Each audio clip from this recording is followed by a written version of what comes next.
रूप वटा के, बैठा आप रब है मानस रूप वटा के, बैठा आप रब है मानस रूप वटा के।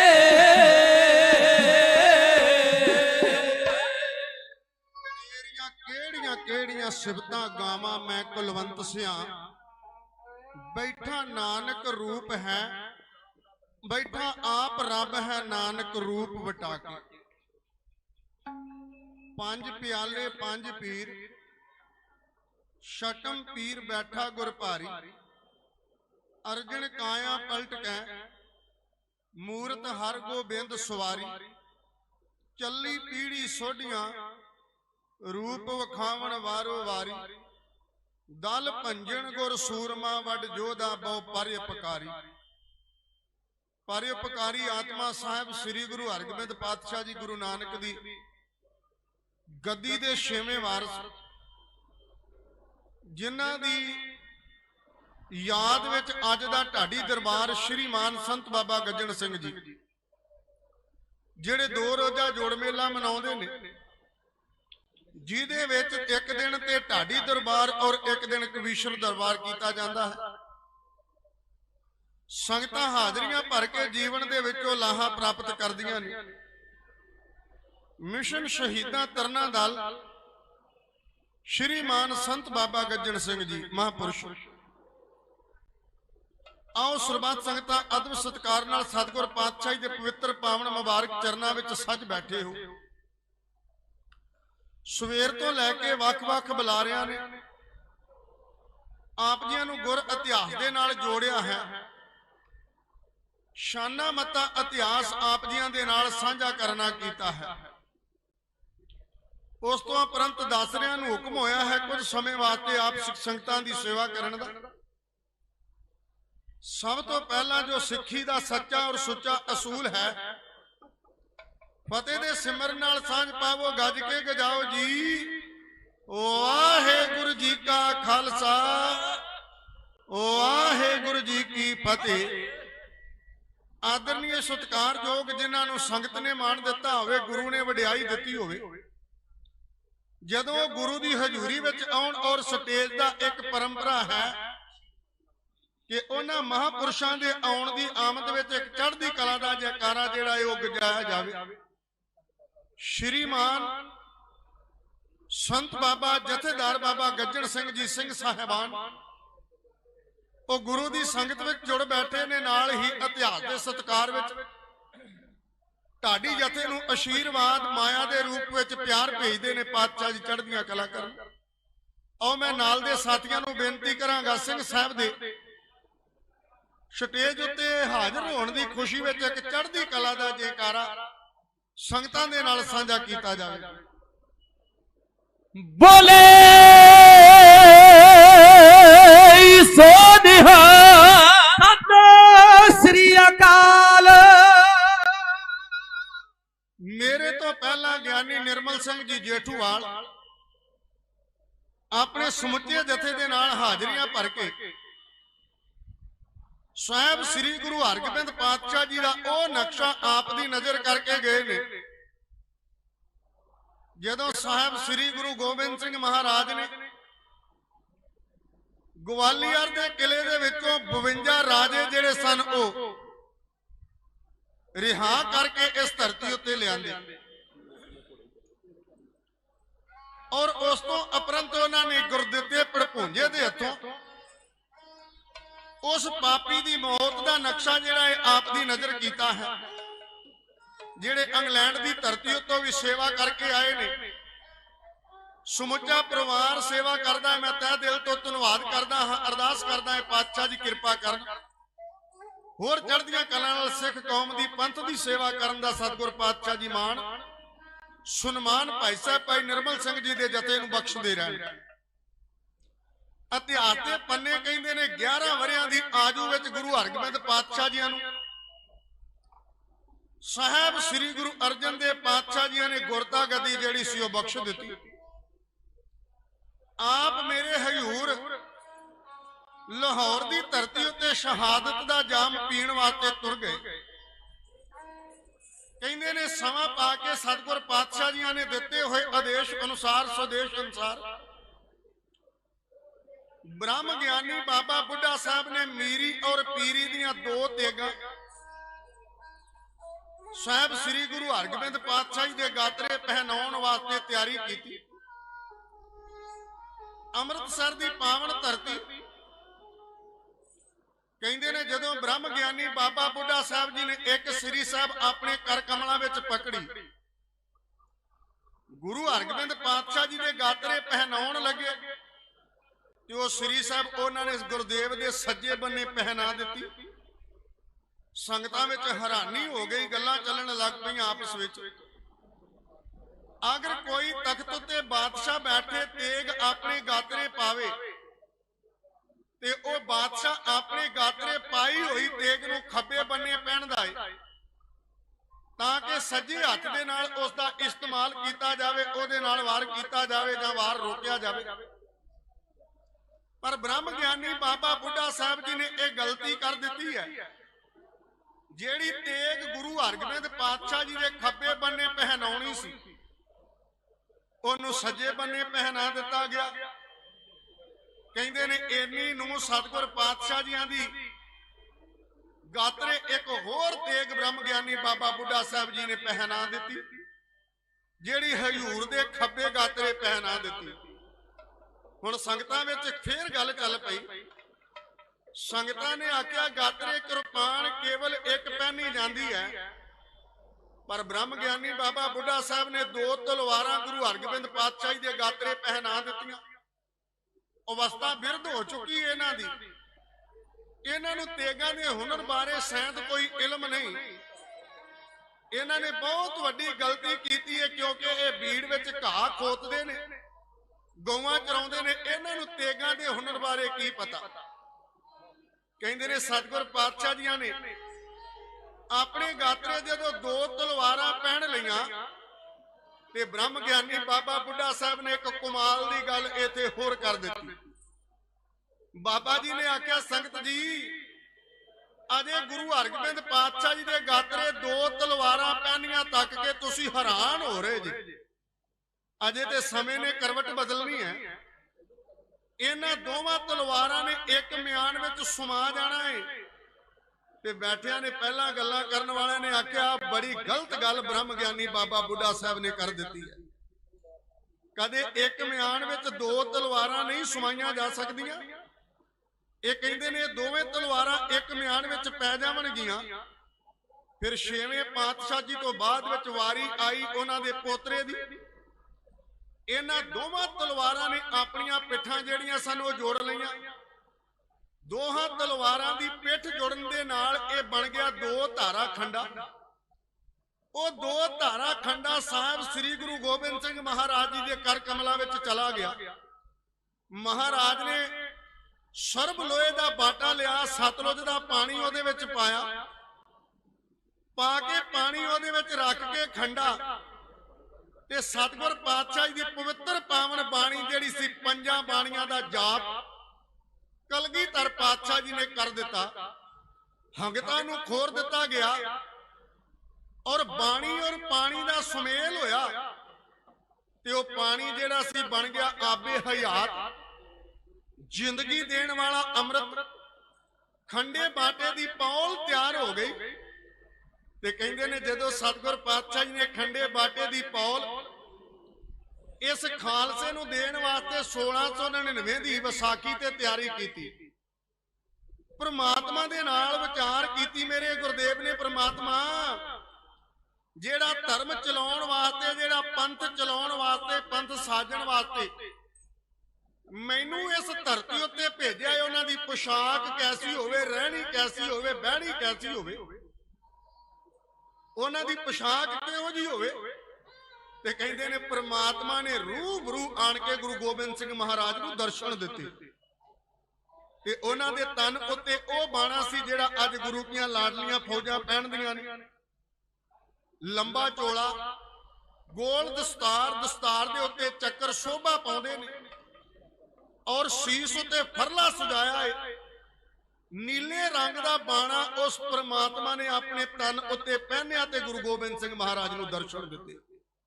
ਪ੍ਰਮਾਤਮਾ ਨੇ ਆਖਿਆ, ਗੋਬਿੰਦ ਆ ਜਿਹੋ ਜਿਹਾ ਬਾਣਾ ਮੇਰੇ ਤਨ ਉੱਤੇ ਆ, ਇਹੋ ਜਿਹਾ ਬਾਣਾ ਮੇਰੇ ਖਾਲਸੇ ਨੂੰ ਪਹਿਨਾ ਦੇਵੋ। 5 ਕਕਾਰਾਂ ਦਾ ਧਾਰਨੀ ਖਾਲਸੇ ਨੂੰ ਬਣਾ ਦੇਵੋ। ਅਫਸੋਸ ਨਾਲ ਕਹਿਣਾ ਪੈਂਦਾ ਹੈ ਅਸੀਂ ਉਸ ਬਾਣੇ ਨੂੰ ਗਵਾ ਚੁੱਕੇ ਹਾਂ, ਪਰ ਮੈਂ ਧੰਨਵਾਦ ਕਰਦਾ ਹਾਂ ਨਿਹੰਗ ਸਿੰਘਾਂ ਦਾ ਜਿਨ੍ਹਾਂ ਨੇ ਅੱਜ ਵੀ ਇਸ ਬਾਣੇ ਨੂੰ ਔਰ ਇਸ ਬਾਣੀ ਨੂੰ ਸਾਂਭ ਕੇ ਰੱਖਿਆ ਹੈ। ਗੁਰੂ ਕਲਗੀਧਰ ਪਾਤਸ਼ਾਹ ਦੇ ਹੁਕਮ ਨੂੰ ਬੜੇ ਪਿਆਰ ਦੇ ਨਾਲ ਅੱਜ ਵੀ ਵਜਾ ਰਹੇ ਨੇ। ਜਿਵੇਂ ਪ੍ਰਾਤਨ ਸਮਿਆਂ ਵਿੱਚ ਘੋੜਿਆਂ ਉੱਤੇ ਦਿਨ ਬਤੀਤ ਕਰਦੇ ਸਨ, ਅੱਜ ਉਸੇ ਪਰੰਪਰਾ ਨੂੰ ਮੁੱਖ ਰੱਖਦਿਆਂ ਦਲਾਂ ਵਿੱਚ ਘੋੜੇ ਵੀ ਰੱਖੇ ਜਾਂਦੇ ਨੇ, ਗੱਤਕੇ ਵੀ ਖੇਡੇ ਜਾਂਦੇ ਨੇ, ਨੇਜਾਬਾਜ਼ੀ ਵੀ ਹੁੰਦੀ ਹੈ। ਭਾਵੇਂ ਇੱਕ ਤੋਂ ਇੱਕ ਗੱਡੀਆਂ ਵੀ ਨੇ, ਪਰ ਘੋੜਿਆਂ ਵਾਲੀ ਪਰੰਪਰਾ ਜਿਹੜੀ ਹੈ ਗੁਰੂ ਦੀਆਂ ਲਾਡਲੀਆਂ ਫੌਜਾਂ ਨੇ ਅਜੇ ਵੀ ਨਹੀਂ ਛੱਡੀ। ਆਓ ਇੱਕ ਵਾਰੀ ਪਿਆਰ ਵਿੱਚ ਆਓ ਪੰਥ ਦੀ ਚੜ੍ਹਦੀ ਕਲਾ ਵਾਸਤੇ ਗੱਜ ਕੇ ਕਹਿ ਦਿਓ, ਨਾਨਕ ਨਾਮ ਚੜ੍ਹਦੀ ਕਲਾ, ਤੇਰੇ ਭਾਣੇ ਸਰਬੱਤ ਦਾ ਭਲਾ। ਮੀਰੀ ਔਰ ਪੀਰੀ ਦੀਆਂ 2 ਤੇਗਾਂ ਸਤਿਗੁਰੂ ਗੁਰੂ ਹਰਗੋਬਿੰਦ ਪਾਤਸ਼ਾਹ ਜੀ ਨੇ ਪਹਿਨ ਲਈਆਂ। ਅਕਾਲ ਤਖਤ ਦੀ ਰਚਨਾ ਹਜ਼ੂਰ ਸੱਚੀ ਸਰਕਾਰ ਨੇ ਆਪ ਆਪਣੇ ਕਰ ਕਮਲਾਂ ਨਾਲ ਕੀਤੀ, ਜਿਹਦੀ ਅਗਵਾਈ ਭਾਈ ਗੁਰਦਾਸ ਜੀ ਭਰਦੇ ਨੇ। ਕਿਸੇ ਰਾਜ ਨਾ ਹੱਥ ਲਗਾਇਓ, ਬੁੱਢੇ ਔਰ ਗੁਰਦਾਸ ਬਣਾਇਓ। ਉਸ ਤਖਤ ਦੀ ਰਚਨਾ ਮਹਾਰਾਜ ਨੇ ਆਪਣੇ ਕਰ ਕਮਲਾਂ ਨਾਲ ਕੀਤੀ। ਯੋਗਦਾਨ ਬ੍ਰਹਮ ਗਿਆਨੀ ਬਾਬਾ ਬੁੱਢਾ ਸਾਹਿਬ ਜੀ ਦਾ ਔਰ ਮਹਾਨ ਵਿਦਵਾਨ ਭਾਈ ਗੁਰਦਾਸ ਜੀ ਦਾ ਸਤਿਗੁਰ ਪਾਤਸ਼ਾਹ ਜੀ ਨੇ ਲਿਆ। ਦਿੱਲੀ ਦੇ ਤਖਤ ਨਾਲੋਂ ਉੱਚਾ ਤਖਤ 6ਵੇਂ ਪਾਤਸ਼ਾਹ ਨੇ ਰਚ ਦਿੱਤਾ। ਦੁਨਿਆਵੀ ਤਖਤਾਂ ਦੇ ਵਿੱਚੋਂ ਕੇਵਲ ਤੇ ਕੇਵਲ ਬਾਦਸ਼ਾਹਾਂ ਦੇ ਕੋਲ ਤਖਤ ਹੋਇਆ ਕਰਦੇ ਸਨ, ਹੋਰ ਕਿਸੇ ਦੇ ਕੋਲ ਇਹ ਤਖਤ ਨਹੀਂ ਸੀ। ਇਹ ਤਖਤ 6ਵੇਂ ਪਾਤਸ਼ਾਹ ਸਾਹਿਬ ਸ੍ਰੀ ਗੁਰੂ ਹਰਗੋਬਿੰਦ ਪਾਤਸ਼ਾਹ ਜੀ ਨੇ ਸਾਨੂੰ ਦਵਾਇਆ ਤੇ ਇਸ ਤਖਤ ਦਾ ਨਾਮ ਰੱਖਿਆ ਅਕਾਲ ਤਖਤ ਸਾਹਿਬ। ਅਕਾਲ ਦਾ ਤਖਤ ਭਗਵਾਨ ਦਾ ਤਖਤ, ਈਸ਼ਵਰ ਦਾ ਤਖਤ, ਤੇ ਨਾਲ ਹੀ ਤਾਕਤ ਦੇ ਦਿੱਤੀ ਹੈ ਅਕਾਲ ਦਾ ਤਖਤ ਸਿੱਖਾਂ ਦਾ ਸੁਪਰੀਮ ਕੋਰਟ ਹੋਵੇਗਾ। ਸਿੱਖ ਕੌਮ ਦੇ ਅਹਿਮ ਫੈਸਲੇ ਜਿਹੜੇ ਨੇ ਇਸ ਤਖਤ ਦੇ ਉੱਤੇ ਹੋਇਆ ਕਰਨਗੇ। ਸਿੱਖ ਕੌਮ ਦੀ ਹਰ ਗੱਲ ਇੱਥੋਂ ਤੁਰੇਗੀ ਔਰ ਇੱਥੇ ਹੀ ਆਣ ਕੇ ਉਹਦੀ ਮੁਕੰਮਲਤਾ ਹੋਵੇਗੀ। ਕਹਿੰਦੇ ਨੇ ਸਤਿਗੁਰ ਪਾਤਸ਼ਾਹ ਜੀ ਨੇ ਖਲੋ ਕੇ ਸ੍ਰੀ ਅਕਾਲ ਤਖਤ ਸਾਹਿਬ ਦੀ ਪਾਵਨ ਧਰਤੀ ਉੱਤੇ ਆਖਿਆ, ਖਾਲਸਾ ਜੀ ਜਿੱਥੇ ਤੁਸੀਂ ਗੁਰੂ ਦਰਬਾਰ ਵੱਲ ਧਨ ਲੈ ਕੇ ਆਉਂਦੇ ਜੇ, ਦੌਲਤ ਲੈ ਕੇ ਆਉਂਦੇ ਜੇ, ਕੀਮਤੀ ਦੁਸਾਲੇ ਲੈ ਕੇ ਆਉਂਦੇ ਜੇ, ਕੀਮਤੀ ਗਹਿਣੇ ਲੈ ਕੇ ਆਉਂਦੇ ਜੇ, ਅੱਜ ਤੋਂ ਮੈਂ ਇੱਕ ਐਲਾਨ ਕਰਦਾ ਹਾਂ, ਆਪਣੇ ਗੁਰੂ ਦਾ ਹੁਕਮ ਤੁਹਾਡੇ ਨਾਲ ਸਾਂਝਾ ਕਰਦਾ ਹਾਂ। ਸਿੱਖਾਂ ਨੇ ਆਖਿਆ, ਸਤਿਗੁਰ ਪਾਤਸ਼ਾਹ ਜੀ ਕੀ? ਮਹਾਰਾਜ ਨੇ ਆਖਿਆ, ਅੱਜ ਤੋਂ ਬਾਅਦ ਵਿੱਚ ਜਿੱਥੇ ਤੁਸੀਂ ਧਨ ਭੇਟਾ ਕਰਨਾ ਹੈ, ਦੁਸਾਲੇ ਭੇਟਾ ਕਰਨੇ ਨੇ, ਉੱਥੇ ਚੜ੍ਹਦੀਆਂ ਜਵਾਨੀਆਂ ਜਿਹੜੀਆਂ ਨੇ ਇਸ ਦਰਬਾਰ ਵਿੱਚ ਭੇਟਾ ਕੀਤੀਆਂ ਜਾਣ। ਵਧੀਆ ਤੋਂ ਵਧੀਆ ਸ਼ਸਤਰ, ਆਲਾ ਦਰਜੇ ਦੇ ਘੋੜੇ ਲਿਆਣ ਕੇ ਸਤਿਗੁਰ ਪਾਤਸ਼ਾਹ ਜੀ ਨੇ ਆਖਿਆ ਇਸ ਦਰਬਾਰ ਵਿੱਚ ਭੇਟਾ ਕੀਤੇ ਜਾਣ। ਹਜ਼ੂਰ ਸੱਚੀ ਸਰਕਾਰ ਦੇ ਐਲਾਨ ਕਰਨ ਦੀ ਦੇਰ ਸੀ। ਨੌਜਵਾਨਾਂ ਨੇ ਆਪਣੇ ਨਾਮ ਆਣ ਕੇ 6ਵੇਂ ਪਾਤਸ਼ਾਹ ਦੇ ਕੋਲ ਇਸ ਜਥੇ ਵਿੱਚ ਸ਼ਾਮਲ ਹੋਣ ਵਾਸਤੇ ਲਿਖਾਉਣੇ ਆਰੰਭ ਕਰ ਦਿੱਤੇ। ਇਸੇ ਸੰਗਤ ਵਿੱਚ ਖਲੋਤਾ ਹੈ ਸੇਠ ਕਰੋੜੀ ਮੱਲ। ਇਤਿਹਾਸ ਦੇ ਪੰਨੇ ਕਹਿੰਦੇ ਨੇ ਕਿ ਸੇਠ ਕਰੋੜੀ ਮੱਲ ਅੱਤ ਦਾ ਗਰੀਬ ਸੀ।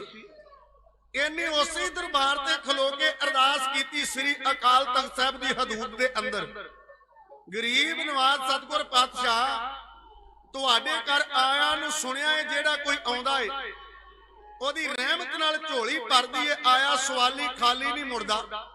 ਹਰ ਇੱਕ ਦੀ ਮਨੋਕਾਮਨਾ ਪੂਰੀ ਹੁੰਦੀ ਹੈ, ਜੋ ਮੰਗੇ ਠਾਕਰੇ ਆਪਣੇ ਤੇ ਸੋਈ ਸੋਈ ਦੇਵੇ ਵਾਲੀਆਂ ਬਰਕਤਾਂ ਸਤਿਗੁਰ ਪਾਤਸ਼ਾਹ ਤੁਹਾਡੇ ਦਰਬਾਰ ਵਿੱਚੋਂ ਮਿਲਦੀਆਂ ਨੇ। ਮੈਂ ਅੱਤ ਦਾ ਗਰੀਬ ਹਾਂ, ਪਾਤਸ਼ਾਹ ਮੇਰੇ ਉੱਤੇ ਕਰੋ ਕਿਰਪਾ, ਮੈਨੂੰ ਮੁਨਾਫਾ ਹੋ ਜਾਵੇ, ਮੈਨੂੰ ਧਨ ਮਿਲ ਜਾਵੇ, ਦੌਲਤ ਮਿਲ ਜਾਵੇ, ਤੇ ਉਸ ਦੌਲਤ ਦੇ ਵਿੱਚੋਂ ਸਤਿਗੁਰ ਪਾਤਸ਼ਾਹ ਜੀ ਦਸਵੰਧ ਲਿਆਣ ਕੇ ਮੈਂ ਤੁਹਾਡੇ ਚਰਨਾਂ ਵਿੱਚ ਭੇਟ ਕਰਾਂ। ਕਹਿੰਦੇ ਨੇ ਸੇਠ ਕਰੋੜੀ ਮੱਲ ਨੇ ਕੀਤੀ ਅਰਦਾਸ, ਕਰਕੇ ਅਰਦਾਸ ਪਹੁੰਚ ਗਿਆ ਕਾਬਲ ਦੀ ਧਰਤੀ ਉੱਤੇ। ਜਾ ਕੇ ਇਹਨੇ ਵਪਾਰ ਕਰਨਾ ਆਰੰਭ ਕਰ ਦਿੱਤਾ। ਵਪਾਰ ਕਰਦਿਆਂ ਕਰਦਿਆਂ ਮੁਨਾਫਾ ਇੰਨਾ ਹੋਇਆ, ਚੋਖਾ ਧਨ ਜਿਹੜਾ ਸੀ ਸੇਠ ਕਰੋੜੀ ਮੱਲ ਦੇ ਕੋਲ ਜਿਹੜਾ ਸੀ ਜਮਾ ਹੋ ਗਿਆ ਦਸਵੰਧ ਦਾ।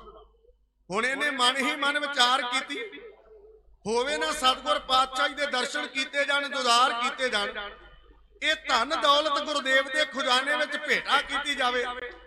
ਰਾਤ ਦੇ ਸਮੇਂ ਸੇਠ ਕਰੋੜੀ ਮੱਲ ਸੁੱਤਾ ਏ, ਸੁੱਤੇ ਪਏ ਦੇ ਕੰਨਾਂ ਵਿੱਚ ਸਤਿਗੁਰ ਪਾਤਸ਼ਾਹ ਜੀ ਦਾ ਸੰਦੇਸ਼ ਜਿਹੜਾ ਸ੍ਰੀ ਅਕਾਲ ਤਖਤ ਸਾਹਿਬ ਦੀ ਧਰਤੀ ਉੱਤੇ ਖਲੋ ਕੇ ਗੁਰਦੇਵ ਨੇ ਕੀਤਾ ਸੀ, ਉਹ ਕੰਨਾਂ ਵਿੱਚ ਗੂੰਜਿਆ।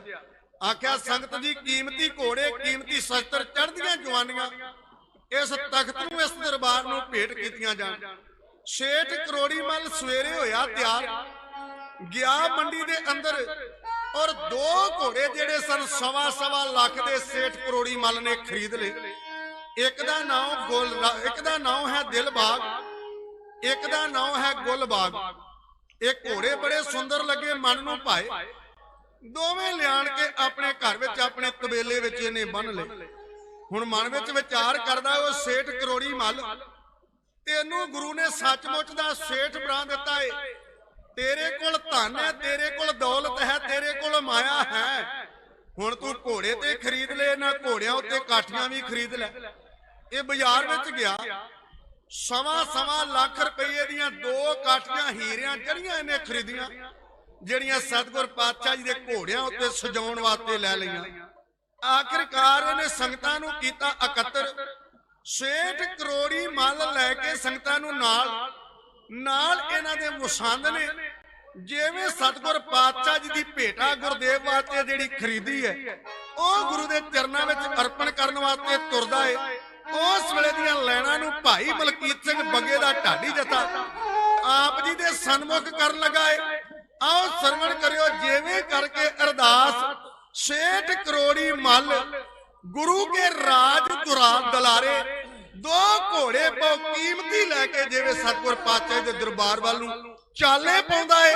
ਬੱਗੇ ਦਾ ਢਾਡੀ ਜਥਾ ਬੇਨਤੀ ਇਹੋ ਕਰਦਾ ਹੈ।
ਸੇਠ ਕਰੋੜੀ ਮੱਲ ਕਾਬਲ ਦੇ ਗੁਰੂ ਦੁਲਾਰੇ। आओ सेठ करोड़ी मल काबल दे गुरु दुलारे। आओ सेठ करोड़ी मल काबल दे गुरु दुलारे। सेठ करोड़ी मल काबल दे गुरु दुलारे। ओ दो घोड़े ले गुरा लई वड मुल्ले पारे। दो घोड़े ले गुरा लई वड मुल्ले पारे। दो घोड़े ले गुरा लई वड मुल्ले पारे। दो घोड़े ले गुरा लई वड मुल्ले पारे। दो घोड़े ले गुरा लई वड मुल्ले पारे। ओ दिल बाग ते गुल बाग मन मोहन हारे। दिल बाग ते गुल बाग मन मोहन हारे। दिल बाग ते गुल बाग मन मोहन हारे। दिल बाग ते गुल बाग मन मोहन हारे। ओ हीरे जड़ियां कठियां बाखूब शंगारे। हीरे जड़ियां कठियां बाखूब शंगारे।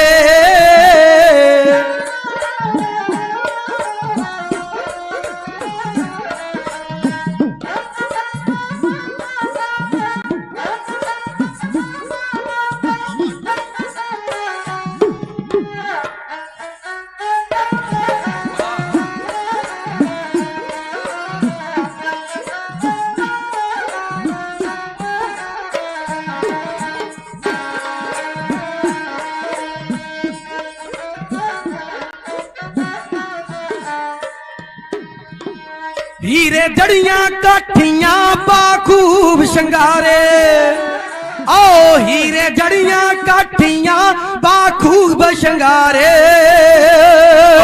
हीरे जड़ियां काठियां बाखूब शंगारे हीरे जड़ियां काठियां बाखूब शंगारे ओ भेजे हथी संगतां वल गुर दरबारे भेजे हथी संगतां वल गुर दरबारे ओ भेजे हथी संगतां वल गुर दरबारे भेजे हथी संगतां वल गुर दरबारे भेजे हथी संगतां वल गुर दरबारे ओ पानी तुरियां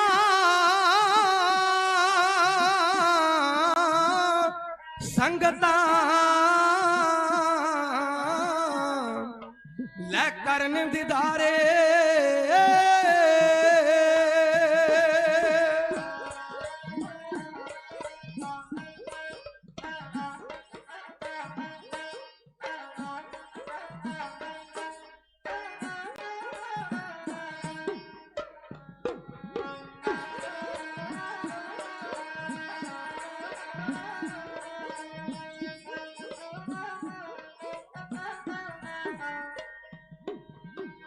फानी तुरियां संगतां लै करन दीदारे ओ फानी तुरियां संगतां लै करन दीदारे